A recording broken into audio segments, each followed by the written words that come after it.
To Iran, where people have been protesting for days over the death last week of a young woman after she was detained by the notorious morality police. With anger sweeping the country, hundreds have reportedly been arrested and some even killed as authorities try to crack down on the unrest. In a speech at the United Nations, U.S. President Joe Biden praised the protesters' courage, saying that Americans stood with the brave women of Iran. We're fighting, we're dying, we're going to get Iran back.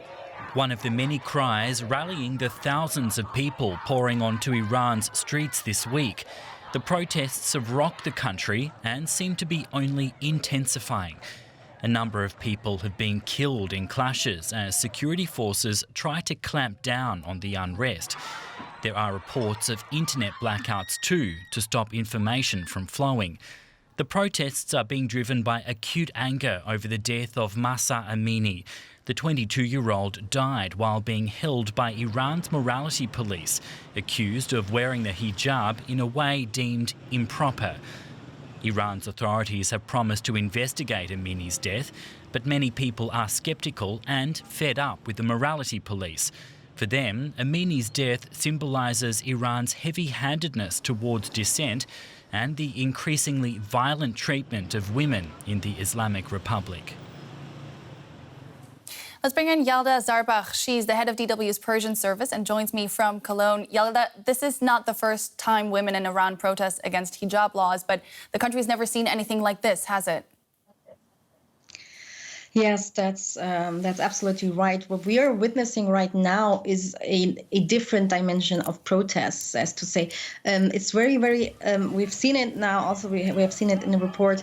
It's very amazing. It's amazingly brave, I have to say, first of all, by the Iranian women. We see them on the streets protesting without hijab, without the mandatory headscarf, waving their headscarves. We have seen women on the streets during the protest cutting their hairs.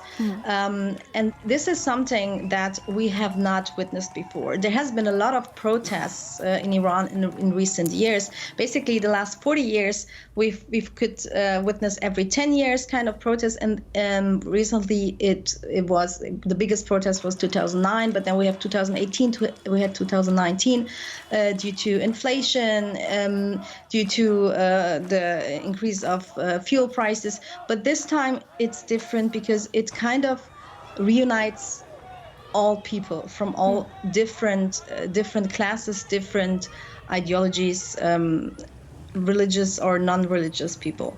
Yeah, the death of Mahsa Amini also struck a chord with women because they pretty much all have experience with the morality police. Can you tell us what role they play in everyday life?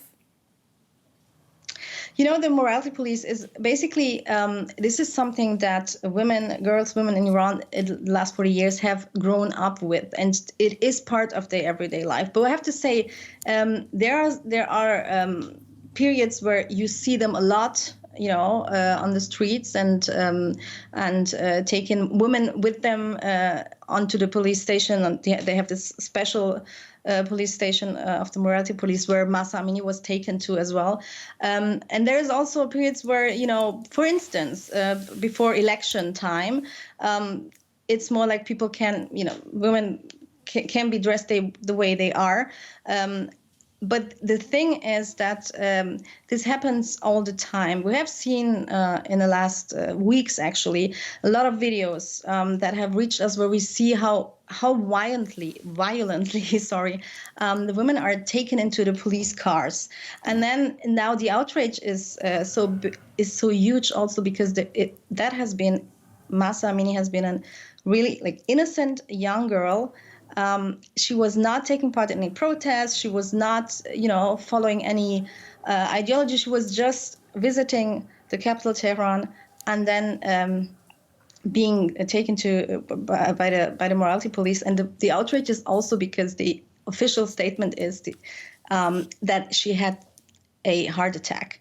Yeah. And of course, no one is willing to believe that because they have experienced this violence by morality police. We only have about half a minute left, but I want to ask you if you think that this could become a watershed moment for women in Iran. It definitely could. We have to see if there will be a harder crackdown, or in which direction this will go. Yalda Zarbakh, she's the head of DW's Persian service. Thank you so much for those insights tonight. Thank you.